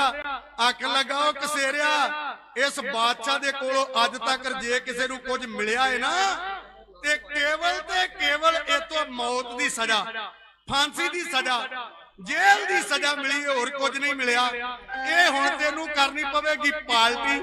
ਸ਼ਾਮ ਪਈ, ਸ਼ਰਾਬ ਕਬਾਬ ਸਾਰੀਆਂ ਚੀਜ਼ਾਂ ਦਾ ਇੰਤਜ਼ਾਮ ਜਿਹੜਾ ਸੀ ਕੀਤਾ ਗਿਆ। ਇਹਨਾਂ ਨੇ ਭਰ ਕੇ ਪਿਆਲੇ ਜਦੋਂ ਨੌਕਰਾਂ ਨੇ ਪੀਤੀ ਸ਼ਰਾਬ, ਅਧਮੋਏ ਜੇ ਹੋਏ। ਬਾਬੇ ਬਿਧੀ ਚੰਦ ਦਾ ਲੱਗ ਗਿਆ ਦਾ, ਇਹਨੇ ਲੱਤਾਂ ਤੋਂ ਪਕੜ ਕੇ ਧੂ ਕੇ ਅੰਦਰੀ ਕਰ ਦਿੱਤੇ ਕੈਦ, ਬਾਹਰੋਂ ਲਾ ਦਿੱਤੇ ਤਾਲੇ। ਹੁਣ ਉਹ ਚਾਬੀ ਇਹਨੇ ਕੱਢ ਲਈ ਜਿਹੜੀ ਇਹਨਾਂ ਦੇ ਕੋਲ ਸੀ, ਤੇ ਬਾਬੇ ਬਿਧੀ ਚੰਦ ਨੇ ਕੱਢੀ ਉਹ ਕਾਠੀ ਜਿਹੜੀ 1.25 ਲੱਖ ਦੀ ਕੀਮਤ ਵਾਲੀ ਸੀ। ਇੱਕ ਘੋੜਾ ਦੋਵਾਂ ਘੋੜਿਆਂ ਵਿੱਚੋਂ ਖੋਲਿਆ, ਲਿਆਣ ਕੇ ਬਾਹਰ ਆਇਆ ਜਦੋਂ ਬਾਬਾ ਬਿਧੀ ਚੰਦ, ਕਾਠੀ ਘੋੜੇ ਉੱਤੇ ਪਾ ਦਿੱਤੀ, ਅਰਦਾਸ ਕੀਤੀ ਗੁਰੂ ਹਰਗੋਬਿੰਦ ਪਾਤਸ਼ਾਹ ਤੁਹਾਡੇ ਸਿੱਖ ਦੇ ਮਨ ਦੀ ਭਾਵਨਾ ਸੀ ਸਭ ਤੋਂ ਪਹਿਲਾਂ ਇਸ ਘੋੜੇ ਉੱਤੇ ਤੁਸੀਂ ਸਵਾਰ ਹੋ, ਪਰ ਮੇਰੀ ਬੇਨਤੀ ਪ੍ਰਵਾਨ ਕਰਿਓ, ਇਹਦੇ ਉੱਤੇ ਸਵਾਰ ਹੋਇਆ ਤੋਂ ਬਗੈਰ ਆਹ ਕਿਲੇ ਦੀ ਉੱਚੀ ਦੀਵਾਰ ਜਿਹੜੀ ਇਹਨੂੰ ਟਪਾਇਆ ਨਹੀਂ ਜਾਵੇਗਾ। ਪਾਤਸ਼ਾਹ ਜੀ ਮੇਰੀ ਭੁੱਲ ਨੂੰ ਕਰ ਦਿਓ ਮਾਫ। ਮੈਂ ਇਸ ਘੋੜੇ ਨੂੰ ਲੱਗਾ ਏ ਖੜਨ, ਇਹਦੇ ਉੱਤੇ ਸਵਾਰ ਹੋਣ ਲੱਗਾ ਏ। ਬਿਧੀ ਚੰਦ ਨੇ ਪਾ ਕੇ ਕਾਠੀ ਘੋੜੇ ਉੱਤੇ ਹੋਇਆ ਸਵਾਰ, ਜਿਵੇਂ ਘੋੜੇ ਨੂੰ ਇੱਕ ਗੇੜਾ ਦੇ ਕੇ ਲਾਈ ਅੱਡੀ, ਹਵਾ ਨਾਲ ਗੱਲਾਂ ਕਰਨ ਵਾਲੇ ਘੋੜੇ ਨੇ ਛਲਾਂਗ ਮਾਰ ਕੇ ਕਿਲੇ ਦੀ ਉੱਚੀ ਦੀਵਾਰ ਜਿਸ ਕਦਰ ਟਪਾਈ, ਉਸ ਵੇਲੇ ਦੀਆਂ ਲੈਣਾਂ ਨੂੰ ਬੱਗੇ ਦਾ ਢਾਡੀ ਜੱਤਾ ਬੇਨਤੀ ਹੈ ਕਿਉਂ ਕਰਦਾ।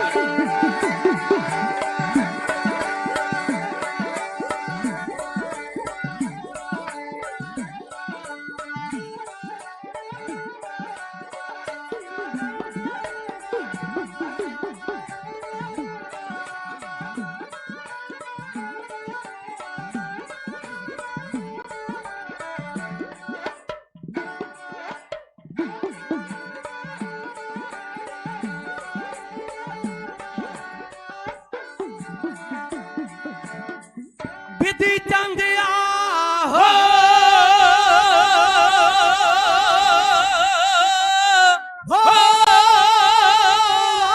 ਵਾਰੀਆਂ ਮੈਂ ਬਦਹਾਰੀਆਂ ਓਏ ਇਸ ਜਵਾਨ ਤੋਂ।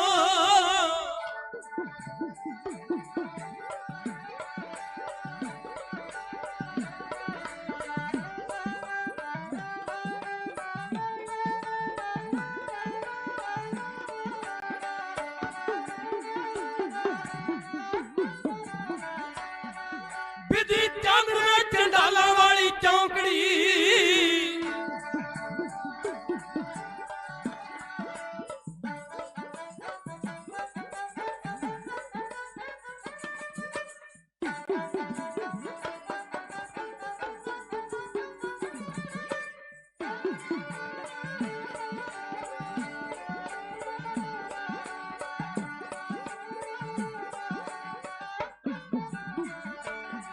ਸਾਰੀ ਲਈ ਸੀ ਬਿਲੇ ਜਦਲਾ, ਚੰਗੇ ਢੰਗ ਨਾਲ ਲਈਆਂ ਸੂਰੇ ਚਾਬੀਆਂ।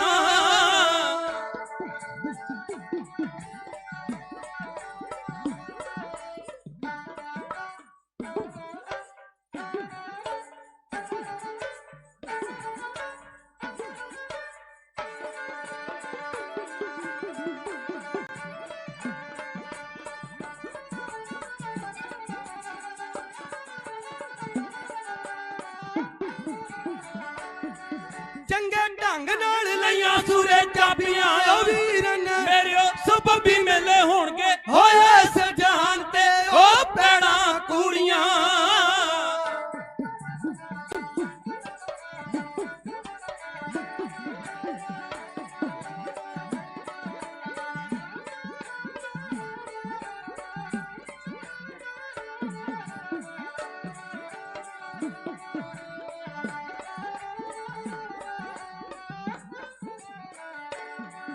ਚੰਗੇ ਢੰਗ ਨਾਲ ਲਈਆਂ ਸੂਰੇ ਚਾਬੀਆਂ, ਤਾਲਾ ਖੋਲਿਆ ਸਟੋਰ ਵਾਲਾ ਚਾ, ਅੱਠੀ ਹੀਰਿਆਂ ਜੜਾਊ ਇੱਕ ਕੱਢ ਕੇ।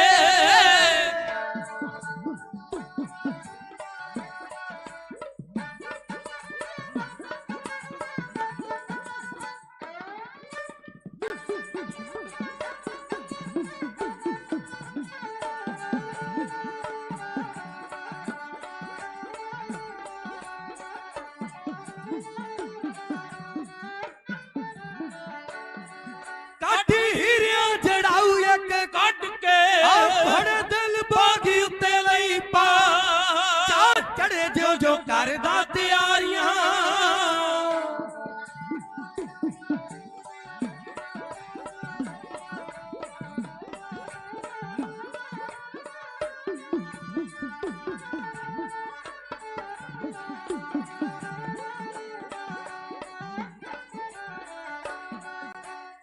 ਚੜੇ ਜੋ ਜੋ ਕਰਦਾ ਤਿਆਰੀਆਂ, ਨਾਲ ਚੜਦਾ ਮਸ਼ਹਿਰਿਆਂ ਨੂੰ ਫੇਰ ਕੀਤੀ ਆਹੋ ਮੇਰੀ ਦਾਦੋ, ਫੇਰ ਕੀਤੀ ਅਰਦਾਸ ਹੱਥ ਜੋੜ ਕੇ, ਅੰਗ ਸੰਗ ਰਹਿਣਾ ਸੱਚੇ ਪਾਤਸ਼ਾਹ।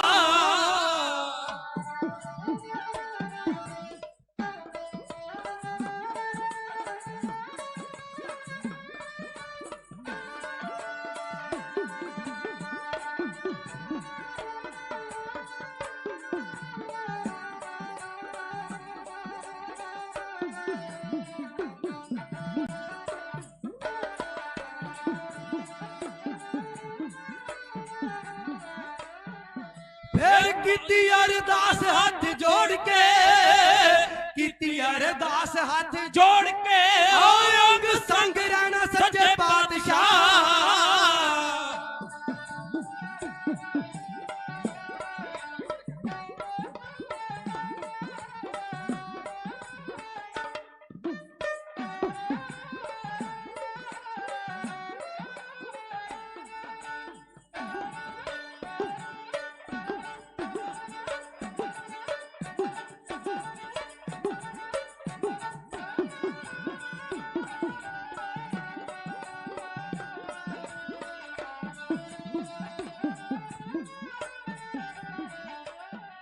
ਫੇਰ ਮਾਰ ਕੇ ਪਲਾਕੀ ਉੱਤੇ ਬਹਿ ਗਿਆ, ਫੇਰ ਮਾਰ ਕੇ ਪਲਾਕੀ ਉੱਤੇ ਬਹਿ ਗਿਆ ਆ ਕੰਡੇ ਪੈਰਾਂ ਵਿੱਚੋਂ ਲਏ ਨੇ ਹਟਾ।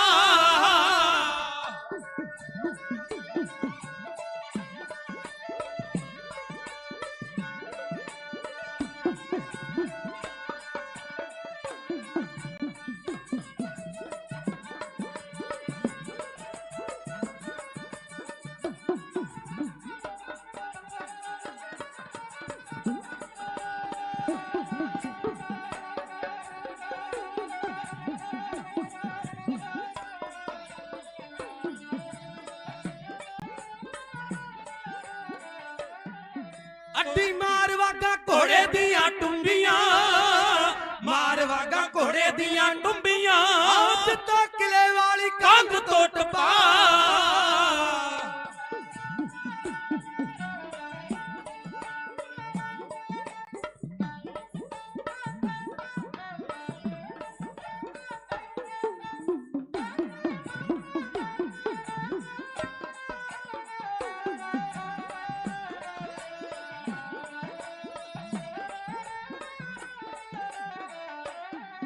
ਘੋੜਾ ਮਾਰਦਾ ਹਿਰਨ ਵਾਂਗ ਚੁੰਗੀਆਂ, ਘੋੜਾ ਮਾਰਦਾ ਹਿਰਨ ਵਾਂਗ ਚੁੰਗੀਆਂ ਆ ਅੱਖ ਫੋੜ ਵਿੱਚ ਹੋ ਗਿਆ ਹਵਾ।